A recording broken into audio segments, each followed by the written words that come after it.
No mundo onde a liberdade é o bem mais precioso, existem lugares que transformam o confinamento em um verdadeiro pesadelo. Hoje mergulhamos nas prisões mais cruéis do planeta. Lugares onde cada dia é uma batalha pela sobrevivência e escapar parece ser a única esperança. A primeira prisão da nossa lista redefine o significado de desespero. Você está preparado para essa jornada? What are some words you'd use to describe Rikers Island? Hell. Plain and simple. Hell. A Rússia abriga uma fortaleza de horror e desespero. A temida prisão de Black Dolphin. Este é o lar dos piores criminosos que o país já viu. Assassinos em série, terroristas, canibais.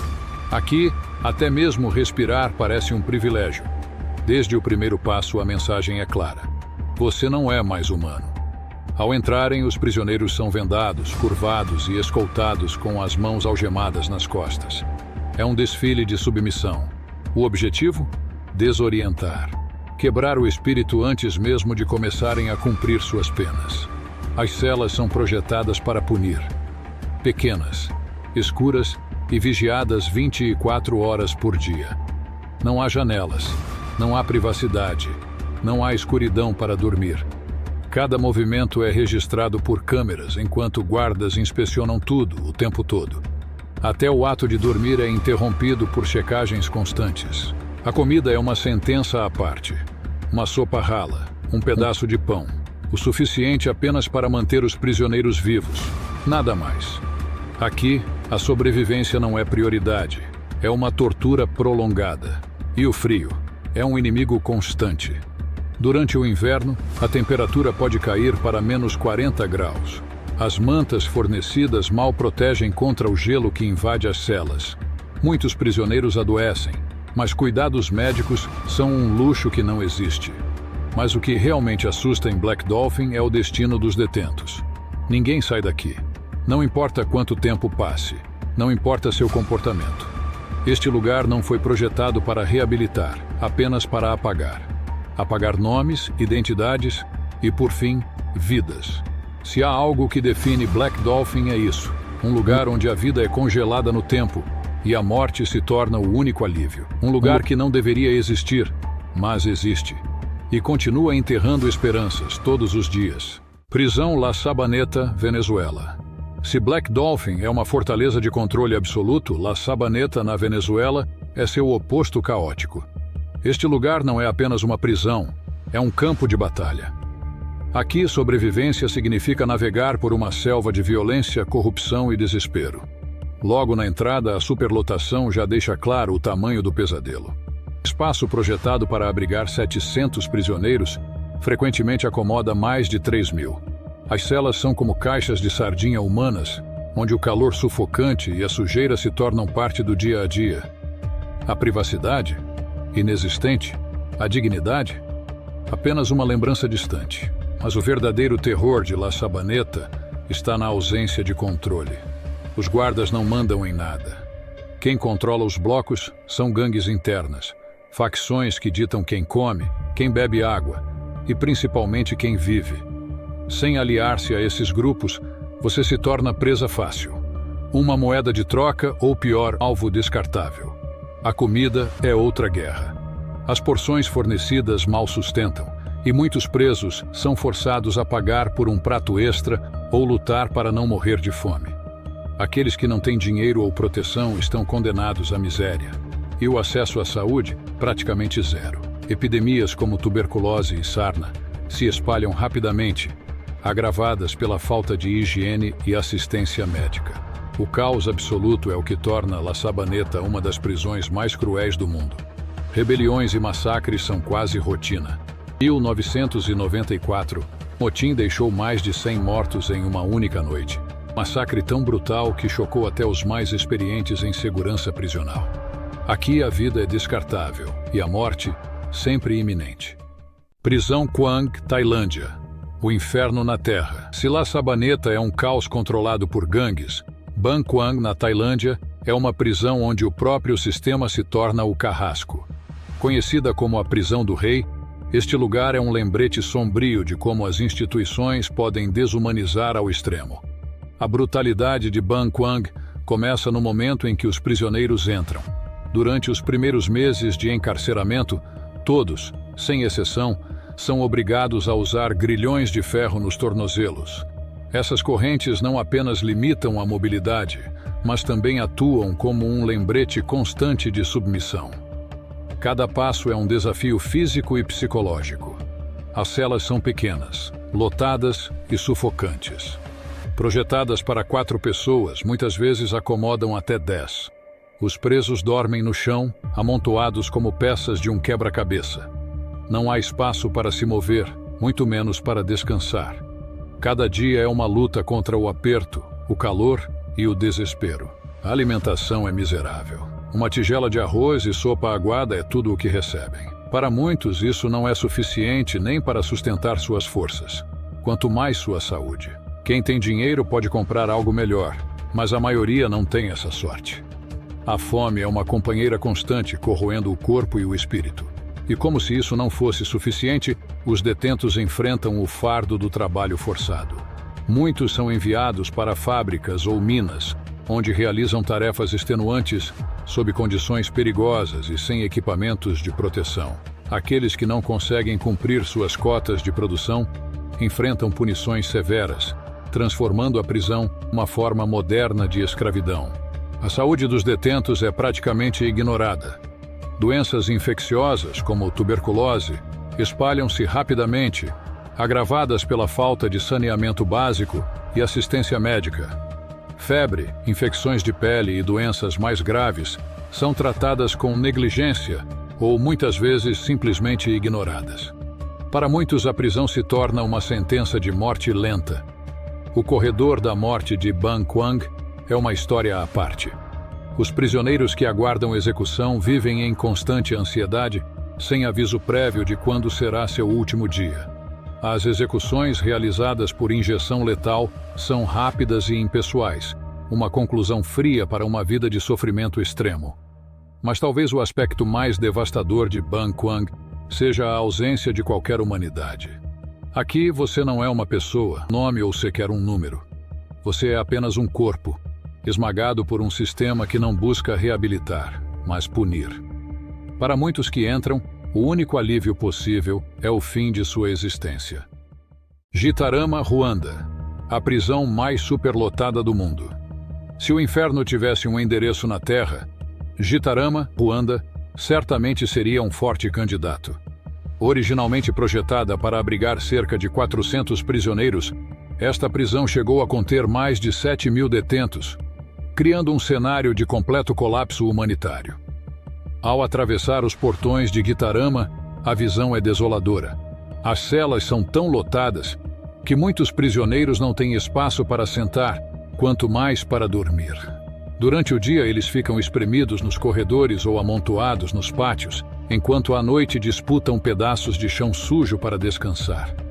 A falta de saneamento básico torna o ambiente insuportável, com o cheiro de suor, esgoto e morte pairando constantemente no ar.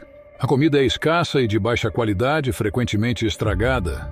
Muitos detentos dependem de familiares para enviar alimentos, mas para aqueles sem recursos ou apoio externo, a fome é uma sentença de morte. A água, quando disponível, é suja e insuficiente, agravando as condições de saúde já precárias. Os cuidados médicos são praticamente inexistentes. Infecções simples se transformam em doenças graves, e doenças de pele, como a gangrena, são comuns.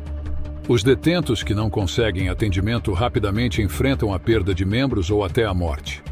Em muitos casos, corpos são simplesmente descartados em valas comuns, como se fossem nada. A violência é uma constante em Gitarama. Gangues dominam o ambiente e os prisioneiros mais fracos frequentemente se tornam vítimas de extorsão, abusos e assassinatos. A lei do mais forte prevalece, e cada dia é uma luta para sobreviver. Para os que não têm força ou aliados, a morte muitas vezes chega antes da libertação.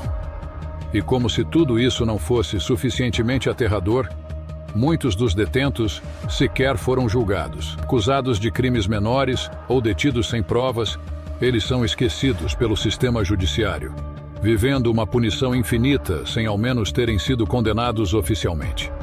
Mas talvez o aspecto mais sombrio de Gitarama seja o fato de que, para o mundo exterior, ela quase não existe. Suas condições são conhecidas, mas há pouca ou nenhuma pressão para reformas. Enquanto isso, os detentos vivem e morrem no esquecimento, aprisionados não apenas pelas grades, mas também pela indiferença global. Gitarama não é apenas uma prisão. É um reflexo brutal de como a negligência e a desumanização podem criar verdadeiros campos de sofrimento. Para os que passam por lá, cada dia é um lembrete de que, em alguns lugares, até a morte parece ser uma forma de libertação. ADX Florence, Estados Unidos da América. No coração do Colorado, Estados Unidos, ergue-se a ADX Florence, uma prisão de segurança máxima conhecida como Alcatraz das Montanhas Rochosas. Projetada para ser a instalação mais segura do mundo, ela abriga os criminosos mais perigosos e notórios do país. Mas o que torna a ADX Florence verdadeiramente única não é apenas a segurança impecável. É o isolamento absoluto. Desde o momento em que um prisioneiro chega, a rotina é calculada para eliminar qualquer sensação de humanidade ou liberdade. Cada detento é confinado em uma cela de concreto de 2 por 3 metros, equipada com uma cama de cimento, vaso sanitário de aço e uma pequena janela com vista para o céu. Essas celas foram projetadas para garantir que os detentos não tenham contato com o mundo exterior, nem mesmo com o horizonte. O isolamento é total. Os prisioneiros passam 23 horas por dia nessas celas. A única hora fora delas é dedicada ao exercício, realizado em um espaço semelhante a uma jaula, onde os detentos só podem olhar para cima e ver o céu. Durante essas saídas não há interação com outros detentos, e o contato com guardas é mínimo, controlado e altamente supervisionado. A alimentação segue o mesmo padrão de isolamento. As refeições são entregues diretamente nas celas, por meio de pequenas aberturas nas portas. Não há refeitórios nem qualquer possibilidade de compartilhar uma refeição com outro ser humano. Tudo é projetado para reforçar o isolamento físico e mental. ADX Florence é o lar de alguns dos criminosos mais infames da história recente, como Ted Kaczynski, conhecido como o Una Bomber, e Joaquim El Chapo Guzmán, o chefe do cartel de Sinaloa. Esses nomes lendários são tratados da mesma forma que qualquer outro prisioneiro. Confinamento total e uma rotina implacável de monotonia e silêncio. A monotonia tem um preço alto. Muitos detentos desenvolvem problemas psicológicos graves após anos de isolamento.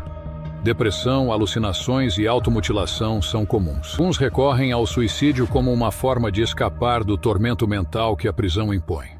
Mesmo aqueles que entram com uma mente forte são lentamente desgastados pelo confinamento extremo. A prisão é frequentemente criticada por organizações de direitos humanos, que a descrevem como uma forma de tortura psicológica. O impacto do isolamento total vai além do que o corpo pode suportar. Ele destrói a mente. Apesar disso, as autoridades argumentam que a ADX Florence é necessária para proteger a sociedade de indivíduos extremamente perigosos. A ADX Florence não é apenas uma prisão. É um lugar onde o tempo parece parar, onde cada dia é uma repetição do anterior, e onde o silêncio não é apenas uma ausência de som, mas uma presença esmagadora. Para os que vivem atrás de suas muralhas, a prisão é um lembrete constante de que, mesmo dentro da punição, é possível atingir níveis mais profundos de isolamento e desespero. Campo 22, Coreia do Norte, o inferno secreto. Nos confins da Coreia do Norte, escondido entre montanhas e envolto em segredos, está o temido Campo 22, oficialmente chamado de Kwan-Lee-so número 22 polegadas. Este campo de concentração vai além de qualquer descrição de uma prisão comum. Ele é o ápice da repressão, da crueldade e da desumanização. Aqui, o regime norte-coreano opera sob uma lógica terrível: não apenas punir o inimigo, mas exterminar suas raízes. A política dos 3 graus de culpa condena o acusado, seus filhos e até netos à prisão. Crianças inocentes nascem e crescem dentro do campo, sem conhecer outra realidade além do sofrimento. As condições são absolutamente desumanas. Os detentos, incluindo mulheres, idosos e crianças, são submetidos a trabalhos forçados por longas horas, muitas vezes em minas ou campos agrícolas. sem qualquer proteção contra o calor escaldante do verão ou o frio cortante do inverno. O acesso a alimentos é tão limitado que a fome se torna parte constante da rotina. Muitos detentos são reduzidos a comer ratos, insetos ou até mesmo grama para sobreviver. A violência é uma ferramenta cotidiana de controle. Guardas impõem punições brutais a qualquer sinal de insubordinação. E a execução pública é um método frequente de intimidação. Testemunhas relatam que famílias inteiras são forçadas a assistir enquanto entes queridos são assassinados como forma de educação. É um ciclo interminável de medo e dor. O que torna o Campo 22 ainda mais aterrorizante são os experimentos desumanos realizados dentro de seus muros. Há relatos de que prisioneiros são usados como cobaias em testes químicos e biológicos. Substâncias letais são testadas em homens, mulheres e crianças, enquanto os cientistas documentam os resultados friamente. Esses horrores colocam o Campo 22 em uma categoria além de qualquer sistema prisional. Ele se torna um laboratório de tortura. As celas são lotadas, sujas e sem aquecimento. Durante o inverno, as temperaturas congelantes transformam as noites em uma luta pela sobrevivência. As doenças se espalham rapidamente, mas não há assistência médica. Para os detentos, cada dia é uma batalha para permanecer vivo em um ambiente que parece projetado para exterminá-los. O silêncio que envolve o Campo 22 é estratégico. O governo norte-coreano nega sua existência, mas imagens de satélite e relatos de desertores revelam a verdade. Pouquíssimos conseguem escapar, e aqueles que o fazem trazem consigo histórias de horror inimaginável, marcados para sempre pelo trauma. Este lugar não é apenas uma prisão, é uma máquina de opressão e extermínio. O Campo 22 personifica o extremo da crueldade humana, onde vidas são apagadas sem remorso, e o medo é usado como ferramenta de poder. É um lembrete sombrio de que, enquanto muitos avançam em direção à liberdade, alguns ainda vivem em um pesadelo inimaginável. Prisão de Diyarbakir, o pesadelo turco. No sudeste da Turquia, a prisão de Diyarbakir ganhou notoriedade como um dos lugares mais brutais do mundo.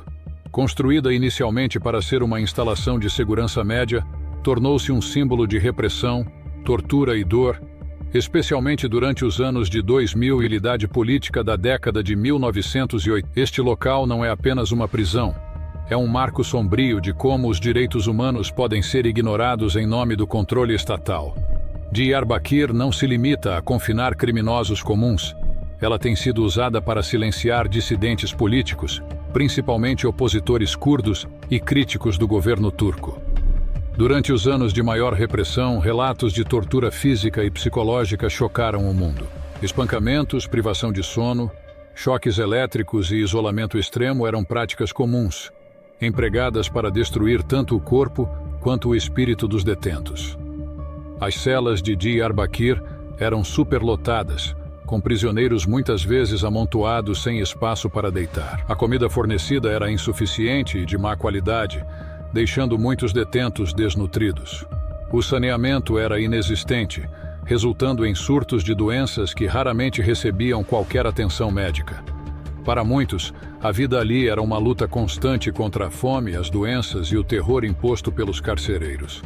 Além da tortura física, Diyarbakir também era conhecida por seus métodos de humilhação psicológica. Prisioneiros eram frequentemente forçados a cantar hinos nacionalistas enquanto eram espancados ou mantidos em posições dolorosas por longos períodos.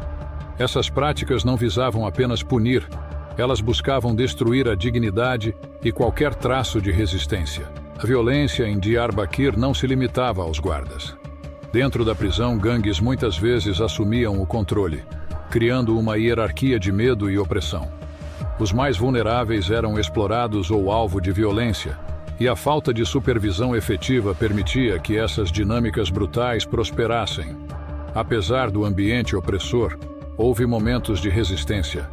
Muitos prisioneiros políticos realizaram greves de fome e protestos, arriscando suas vidas para expor as condições terríveis e os abusos sistemáticos. Essas ações frequentemente resultavam em retaliações severas, mas também destacavam a resiliência daqueles que se recusavam a ser silenciados. Embora reformas no sistema penitenciário turco tenham sido implementadas em décadas recentes, o legado de Diyarbakir ainda ecoa nas memórias daqueles que passaram por seus horrores. Para muitos, o nome dessa prisão evoca imagens de sofrimento indescritível e de uma luta incessante pela dignidade humana. Diyarbakir não é apenas um lembrete das atrocidades que podem ocorrer sob regimes repressivos, mas também alerta sobre a importância de proteger os direitos humanos, mesmo nas circunstâncias mais sombrias. Este lugar simboliza o extremo da crueldade institucional. E sua história continua a assombrar aqueles que viveram seus pesadelos. Prisão de Carandiru, o marcante legado de horror do Brasil. Localizada no coração de São Paulo, a prisão de Carandiru é um nome gravado na história como um símbolo da degradação do sistema carcerário. Embora tenha sido desativada em 2002, as marcas do que aconteceu dentro de seus muros permanecem como um alerta sombrio para o mundo. Carandiru não era apenas uma prisão. Era o epicentro de um colapso humanitário. Projetada para abrigar cerca de 3.000 prisioneiros, seus piores momentos chegou a conter mais de 8.000. Superlotação era uma característica constante. Corredores apertados, celas pequenas e lotadas, falta de saneamento básico. Tudo isso transformava o ambiente em um terreno fértil para doenças e conflitos violentos. Tuberculose, HIV e outras doenças transmissíveis se espalhavam rapidamente, enquanto o atendimento médico era quase inexistente. A violência, tanto entre os detentos quanto imposta pelas autoridades, era uma realidade cotidiana. Dentro das paredes de Carandiru, facções criminosas dominavam os blocos, criando um sistema paralelo de poder. Os mais fracos eram explorados ou eliminados sem piedade. A vida era barata e a sobrevivência dependia de alianças, força ou sorte. O evento mais marcante na história de Carandiru ocorreu em 1992, durante uma rebelião que rapidamente se transformou em um massacre. A polícia militar invadiu a prisão, e o confronto resultou na morte de mais de 100 presos. As alegações de uso excessivo da força e execuções sumárias chocaram o Brasil e o mundo, expondo a fragilidade de um sistema incapaz de tratar os presos com dignidade. As condições desumanas e a violência brutal chamaram a atenção de organizações de direitos humanos, que condenaram a falta de ação do governo para reformar o sistema. Mesmo após a desativação de Carandiru, o fantasma do massacre de 1992 ainda paira sobre o sistema penitenciário brasileiro, destacando problemas como superlotação, corrupção e negligência generalizada. Embora o complexo tenha sido demolido e transformado em um parque, seu legado continua a ecoar. Para muitos, Carandiru é um símbolo do que pode dar errado quando a dignidade humana é completamente ignorada. É um lembrete de que as prisões não devem ser apenas locais de punição, mas também de reabilitação e respeito básico pelos direitos humanos. Encerrando nossa lista, a história de Carandiru nos força a refletir sobre o papel do sistema prisional na sociedade. É um chamado à ação, para que lugares como esse não sejam apenas memórias de um passado sombrio, mas lições para um futuro mais justo. Chegamos ao fim da nossa lista das prisões mais cruéis do mundo. Lugares onde a esperança é quase inexistente e a sobrevivência é um desafio diário. Cada uma dessas prisões representa um capítulo sombrio na história da humanidade, mostrando como as condições extremas e a desumanização podem se manifestar nos mais variados cantos do planeta. A grande questão que fica é: qual dessas histórias mais te impactou? Foi o isolamento absoluto e a vigilância implacável de A.D.X. Florence? Ou talvez o caos e a violência extrema de La Sabaneta? Deixe nos comentários, queremos ouvir a sua opinião. Mas, se você acha que já viu de tudo, prepare-se. No próximo vídeo, vamos explorar ainda mais os segredos sombrios do sistema prisional global, revelando histórias que desafiam tudo o que você acredita saber sobre a vida atrás das grades. Para não perder, inscreva-se no canal e ative o sininho para receber notificações. Agradecemos por acompanhar até aqui.